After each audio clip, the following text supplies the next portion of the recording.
Hello guys. आज जो topic हम डिस्कस करने वाले हैं वो है job analysis and personal planning. सबसे पहले हमें स्कोप और फंक्शंस पता होने चाहिए ह्यूमन रिसोर्स मैनेजमेंट के। हमने पिछले लेक्चर में भी डिस्कस किया था कि ह्यूमन रिसोर्स मैनेजमेंट के 5 मेन फंक्शंस हैं। Number 1 staffing, number 2 human resource development, number 3 compensation and benefits, number 4 safety and health, number 5 employer and labor relations। ये 5 मेन फंक्शंस है ह्यूमन रिसोर्स मैनेजमेंट के। तो आज हम जो डिस्कस करने वाले हैं वो जो फर्स्ट इसका फंक्शन है स्टाफिंग, इससे रिलेटेड हम इसको डिस्कस करेंगे। इसमें जो फर्स्ट 2 जो बुलेट्स है personal planning and job analysis, इसको हम डिटेल में डिस्कस करेंगे।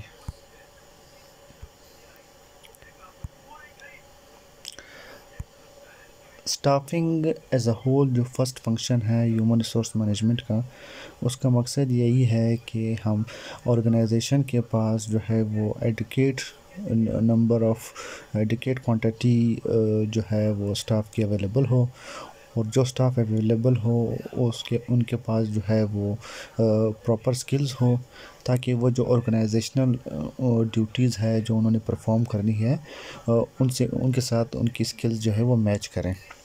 स्टाफिंग के फर्दर जो है 4 सब फंक्शंस हैं। Number 1 personal planning, number 2 job analysis, number 3 recruitment and number 4 selection. जब भी लॉन्ग टर्म प्लानिंग होती है, ह्यूमन रिसोर्स मैनेजर जब लॉन्ग टर्म प्लानिंग करते हैं तो उसमें वो सबसे पहले जो है ह्यूमन रिसोर्स प्लानिंग करते हैं। ह्यूमन रिसोर्स प्लानिंग होती इस तरह है कि वो देखते हैं, फोरकास्टिंग करते हैं कि फ्यूचर में हमारे पास ह्यूमन रिसोर्स कितना अवेलेबल होगा और हमारी रिक्वायरमेंट कितनी होगी। अगर देखा जाए रिक्वायरमेंट्स, अगर रिक्वायरमेंट 10 एम्प्लॉयज़ की है और अवेलेबल 8 है फ्यूचर में, तो 2 जो एम्प्लॉयज़ है वो उसकी शॉर्टेज है। तो राइट में देखा जाए शॉर्टेज ऑफ वर्कर्स, ये उसकी एग्जांपल है। तब क्या होगा, तब रिक्रूटमेंट करेंगे और रिक्रूटमेंट के बाद सिलेक्शन करेंगे। तो तब क्या होगा, जो रिक्वायरमेंट है 10 एम्प्लॉयज़ की वो पूरी हो जाएगी। 10 अवेलेबिलिटी होगी और 10 ही रिक्वायरमेंट होगी। और इन अदर एग्जांपल, अगर 10 एम्प्लॉयज़ की रिक्वायरमेंट है फ्यूचर में और 10 फ्यूचर में अवेलेबल होंगे, तब कोई डिमांड नहीं होगी, कोई भी एक्शन ह्यूमन रिसोर्स मैनेजर नहीं लेगा। और थर्ड एक सिनेरियो है कि रिक्वायरमेंट ऑर्गेनाइजेशन को 10 एम्प्लॉयज़ किया है, लेकिन अवेलेबल जो है वो ज़्यादा है, फ्यूचर में वो 12 हो सकते हैं for example. In that case 2 employees जो है वो सरप्लस ऑफ वर्कर्स हमारे पास आ रहे हैं। जो मिडल में हम सिनेरियो देख रहे हैं वो होगा, तो 2 एम्प्लॉयज़ एक्सेस में होंगे। तब ह्यूमन रिसोर्स जो मैनेजर है उनके पास ऑप्शंस होते हैं। वो ऑप्शंस है restricted hiring, reduced hours, early retirement, lay off and downsizing. ये 5 ऑप्शन उनके पास अवेलेबल होते हैं। रिस्ट्रिक्टेड हायरिंग का मतलब ये है कि वो जो है वो हायरिंग जो फर्दर सिलेक्शन और रिक्रूटमेंट करेगा उसको रिस्ट्रिक्ट करेगा। रिड्यूस्ड हार्स का मतलब ये है कि वर्किंग आवर्स, फॉर एग्जांपल अगर 8 आवर्स पर डे है उनको रिड्यूस करके 6 आवर कर सकता है। अर्ली रिटायरमेंट, वो स्टाफ जो जिनकी performance up to the mark नहीं है उनको ऑफ़र दे के अर्ली उनको रिटायर किया जाए, या ले ऑफ और डाउन साइजिंग की जाए। ठीक है, ये है हम ह्यूमन रिसोर्स प्लानिंग। फ्यूचर जो है वो ह्यूमन रिसोर्स मैनेजर जो है फ्यूचर फोरकास्टिंग के लिए जो करता है। अब जो टॉपिक हम डिस्कस करने वाले हैं वो जॉब एनालिसिस। जैसे हमने स्टार्ट में बताया कि जॉब एनालिसिस ये हमारा पूरा आज का मेन टॉपिक होगा। जॉब एनालिसिस का मकसद ये है कि ह्यूमन रिसोर्स मैनेजर एसेस करें कि कौन कौन सी जो है वो ऑर्गेनाइजेशनल ड्यूटीज़ है। उन ऑर्गेनाइजेशनल ड्यूटीज़ को परफॉर्म करने के लिए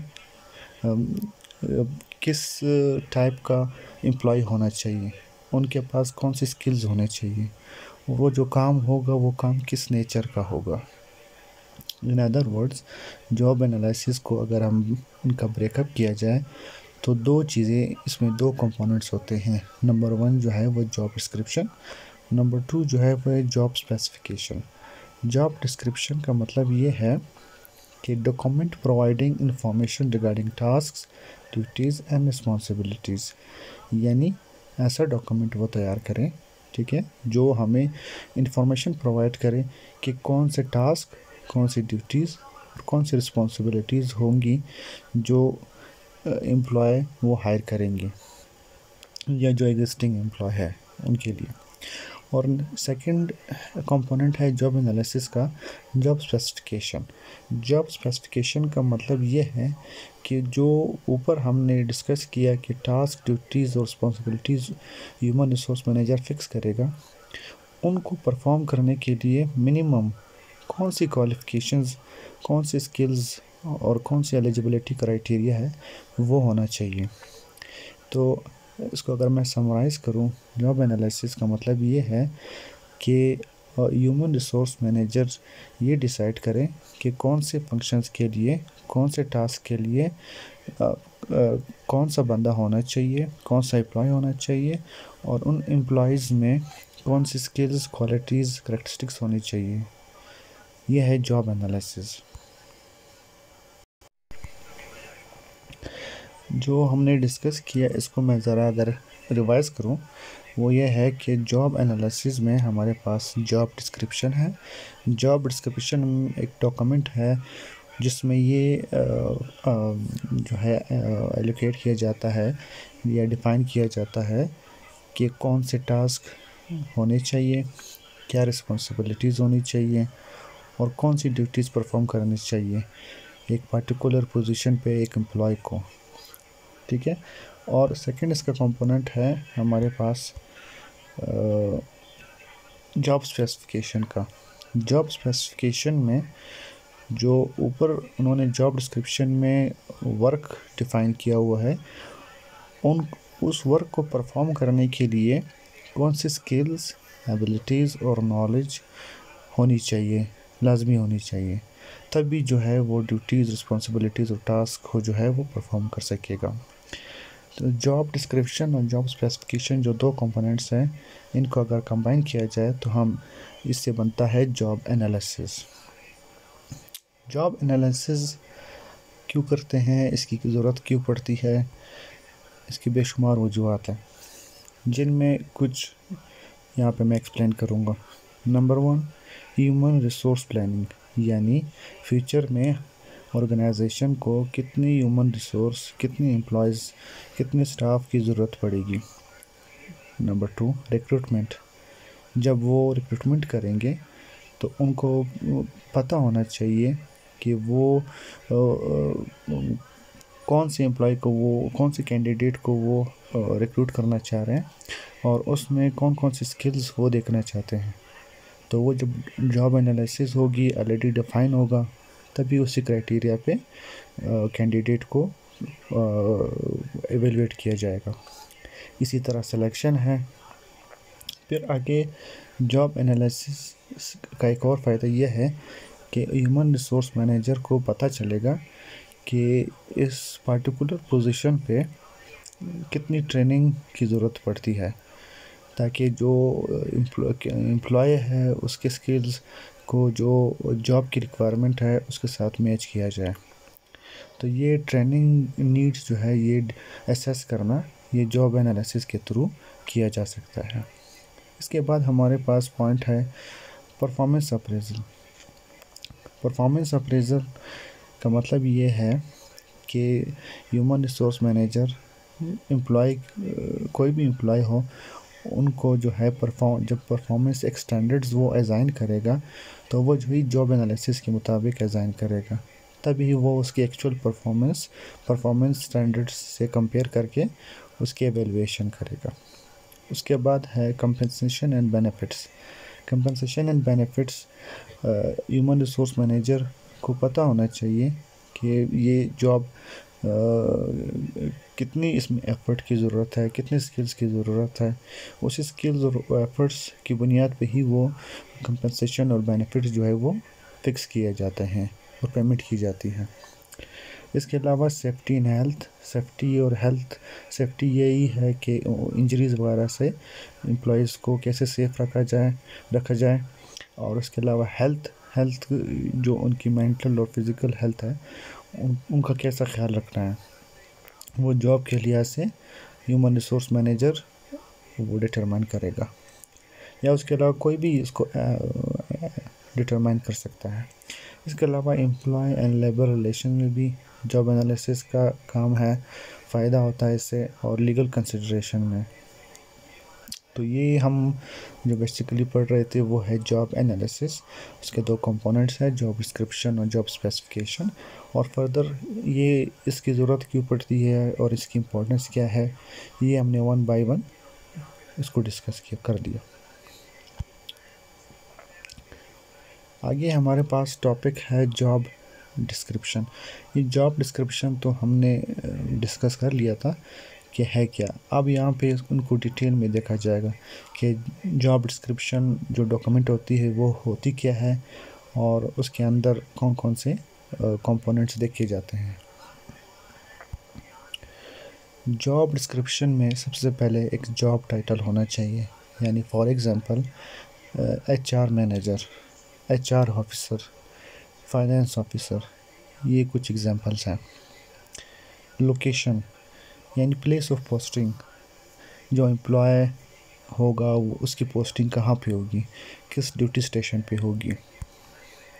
थर्ड, ड्यूटीज़, एम्प्लॉयज़ जो इस पोजीशन पे काम करेगा वो फाइनेंस ऑफिसर, उसकी ड्यूटीज़ में क्या क्या शामिल होगा।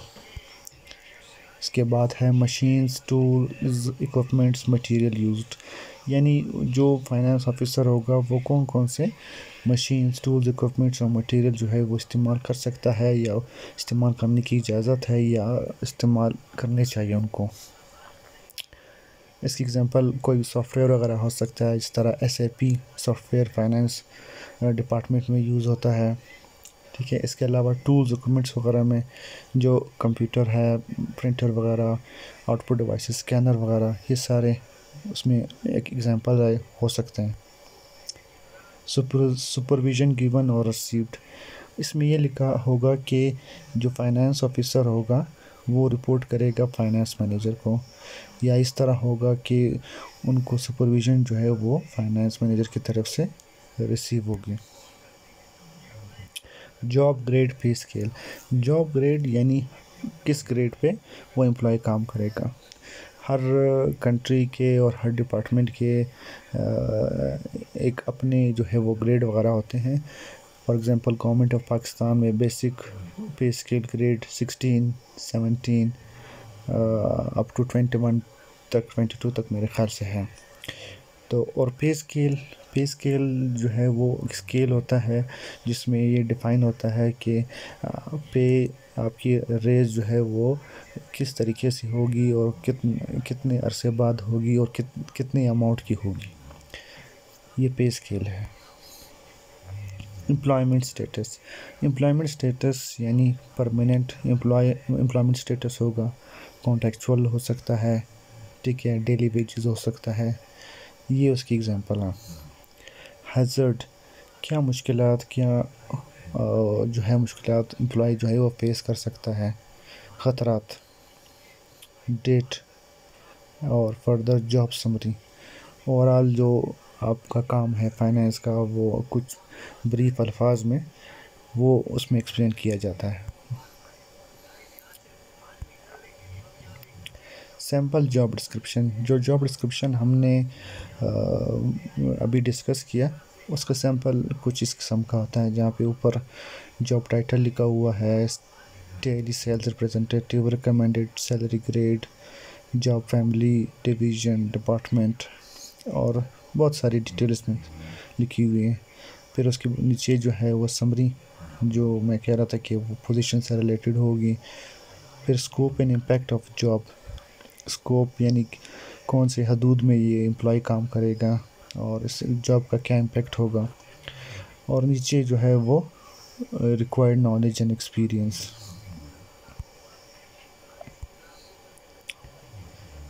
फिर प्राइमरी रिस्पॉन्सिबिलिटीज़ उनकी क्या होगी। और अभी इनको ज़रा अगर हम कंपोनेंट वाइज देखें, जॉब डिस्क्रिप्शन में सबसे पहले है जॉब आइडेंटिफिकेशन, ठीक है। Number 2 job summary.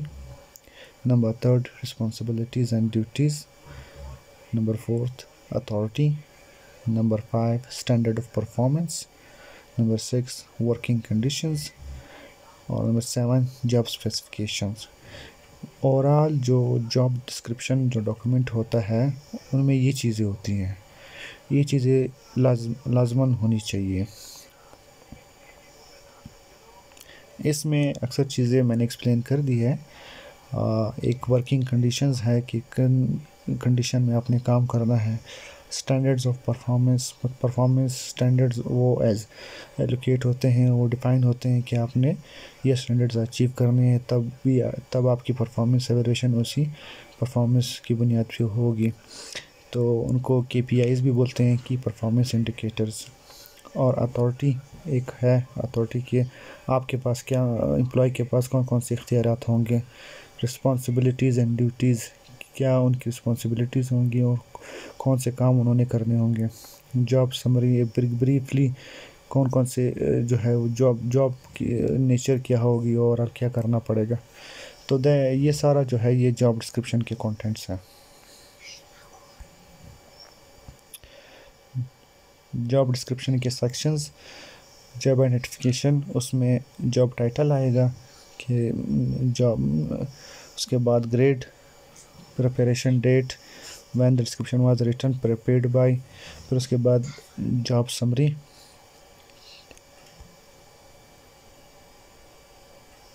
Relationship, chain of command.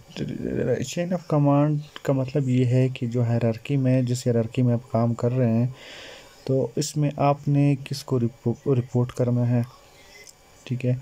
आमतौर पे जो आपका सुपरवाइज़र, इमीडिएट सुपरवाइज़र होता है, उनको रिपोर्ट किया जाता है। सुपरवाइज़र्स यानी आप स्टाफ को किस स्टाफ को जो है वो आप सुपरवाइज़ कर सकते हैं, जो आपके अंडर काम करेगा, जो आपको रिपोर्ट करेगा।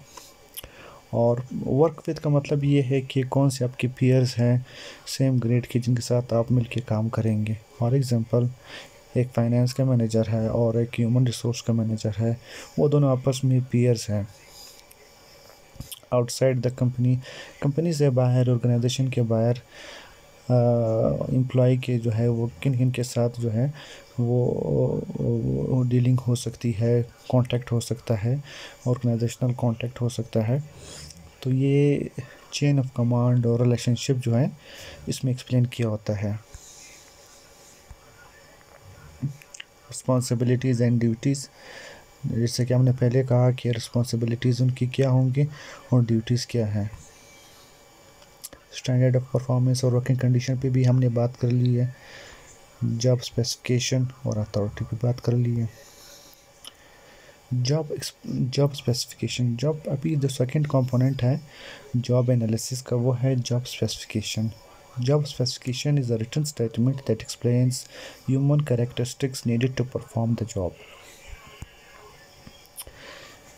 Job specification वो characteristics है, human characteristics, जो उस particular job को perform करने के लिए ज़रूरी है। उनमें बेशुमार चीज़ें हो सकती है, लेकिन जो कुछ मेन चीज़ें हैं जो वो है एजुकेशन, कि एम्प्लॉय की एजुकेशन कितनी होनी चाहिए, तभी जो है उनको रिक्रूट और सेलेक्ट किया जाएगा। वर्किंग एक्सपीरियंस कितना है, ट्रेनिंग उन्होंने कौन से ऑलरेडी ली हुई है और कौन सी उनको फर्दर लेनी पड़ेगी। फ़िज़िकल एंड मेंटल स्टेटस, वो फ़िज़िकल और मेंटल स्टेटस जो है वो डिफ़ाइन करेंगे। फॉर एग्ज़ाम्पल, कोई पुलिस डिपार्टमेंट की जॉब है तो उसमें वो उनकी हाइट वगैरह, वेट वगैरह चेक कर सकते हैं, मेंटल स्टेटस भी चेक कर सकते हैं। और कम्युनिकेशन स्किल्स, कोई मार्केटिंग की जॉब है तो कम्युनिकेशन स्किल्स उनके देखे जा सकते हैं, उनको डिफाइन किया जा सकता है। लैंग्वेजेस, कोई फील्ड की जॉब है तो उसमें लैंग्वेजेस जो जिस एरिया में एम्प्लॉय काम करेगा तो वो ज़रूर मेंशन करेंगे कि उनको पार्टिकुलर लैंग्वेज आनी चाहिए, तभी वो कस्टमर्स के साथ एक बेहतर तरीके से कम्युनिकेट कर सकते हैं। उसके अलावा पर्सनल फिज़िकल स्किल्स है और पर्सनालिटी ट्रेट्स हैं। ये एग्जांपल जॉब स्पेसिफिकेशन है। एज लिखा हुआ है एसेंशियल 21 प्लस होना चाहिए, यानी मिनिमम 21 होना चाहिए। और डिज़ायरेबल उन्होंने लिखा है 25 से 35 years of age. Appearance and physical abilities, physically fit होना चाहिए, स्टेमिना और स्मार्ट क्लीन। क्वालिफ़िकेशन लिखा हुआ है आगे, पर्सनालिटी लिखी हुई है और एक्सपीरियंस लिखा हुआ है और स्पेशल सर्कमस्टांसेस। यहाँ पे 2 कॉलम्स है, एक एसेंशियल और एक डिज़ायरेबल। एसेंशियल का मतलब ये है कि ये तो मिनिमम, ये तो हर हाल में होने चाहिए, लेकिन अगर डिज़ायरेबल जो करैक्टरिस्टिक्स हो तो वो उनके लिए मोस्ट सूटेबल कैंडिडेट में कंसिडर किया जाएगा। जॉब एनालिसिस का पर्पस क्या है, क्यों करते हैं? इसमें नंबर 1 है what physical and mental tasks does the worker accomplish. Number 2, when does the job have to be completed. Number 3, where is the job to be accomplished. How does the worker do the job. Why is the job done. What qualifications are needed to perform the job। ये कुछ questions हैं। Job analysis का मकसद यही है कि इन questions के जवाब जो है वो फाइंड आउट किए जाएं। रीज़न्स वही है, स्टाफिंग के लिए जॉब एनालिसिस को क्यों कंडक्ट किया जाता है, स्टाफिंग के लिए, ताकि जो है अप टू डेट जो है वो स्टाफ आपको अवेलेबल हो। ठीक है, ट्रेनिंग एंड डेवलपमेंट नीड्स को एसेस करने के लिए, कंपनसेशन एंड बेनिफिट्स को डिफ़ाइन करने के लिए, safety and health, employ and labour relations और लीगल कंसिडरेशन, जैसे हमने पहले डिस्कस किया।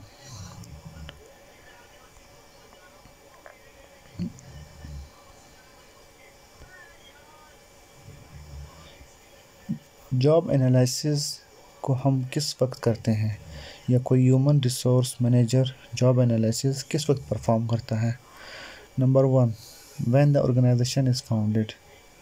कोई ऑर्गेनाइजेशन बनता है, फाउंड होता है, तब जॉब एनालिसिस करते हैं। ऑर्गेनाइजेशनल की जितने भी काम होते हैं, ड्यूटीज़ होती हैं, जो उनके ऑब्जेक्टिव्स होते हैं, उन ऑब्जेक्टिव्स को मद्देनज़र रखते हुए वो जॉब एनालिसिस करते हैं। और सेकंड ओकेजन ये है, एग्जिस्टिंग ऑर्गेनाइजेशन है लेकिन न्यू जॉब्स वो क्रिएट करना चाहते हैं, कोई नया डिपार्टमेंट वो ओपन करना चाह रहे हैं, तो उनके लिए, उस डिपार्टमेंट के लिए उनको एम्प्लॉयज़ की ज़रूरत पड़ेगी। तो उन एम्प्लॉयज़ के लिए वो जॉब एनालिसिस करेंगे, जॉब डिस्क्रिप्शन भी डॉक्यूमेंट करेंगे और इसके अलावा जॉब स्पेसिफिकेशन भी। Number 3, when jobs are changed significantly as a result of new technologies, methods, procedures और सिस्टम्स। देखिए, जो टेक्नोलॉजी होती है वो हमेशा एक जैसी नहीं रहती, वो वक्त के साथ जो है वो चेंज होती रहती है।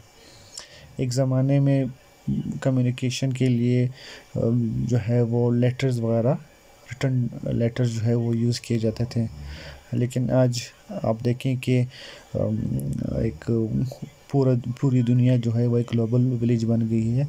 आप दुनिया के किसी भी कोने में किसी के साथ भी कांटेक्ट कर सकते हैं। तो ये टेक्नोलॉजी जो है वक्त साथ चेंज होती है और पुरानी जो टेक्नोलॉजी होती है वो ऑब्सोल्यूट हो जाती है। तो जैसी नई टेक्नोलॉजी आती है तो उसके लिए जो है वो जो एम्प्लॉयज़ होते हैं उनको उसी मुताबिक जो है ट्रेन किया जाता है। तो ये जॉब एनालिसिस जो है तब भी की जाती है जब कोई नई टेक्नोलॉजी आ जाती है और ऑर्गेनाइजेशन की मजबूरी होती है कि वो नई टेक्नोलॉजी को अडॉप्ट करें। अदरवाइज़ ये होगा कि वो कंपटीटर्स से पीछे रह जाएंगे और कंपटीटर्स आगे चले जाएंगे। जो कम्पिटिटिव एडवांटेज है वो फिर उनके पास नहीं होगा।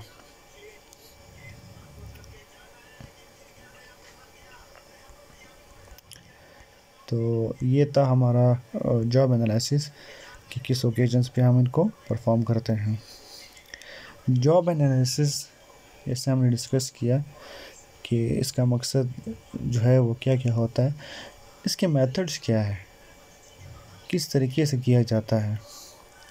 इनके मेथड्स बुलेट्स में मैंने एक्सप्लेन किए हैं। कोई number 1 questionnaires, number 2 observation, number 3 interviews, number 4 employ recording, number 5 analysing jobs of rival organisation, और नंबर 5 combination of methods।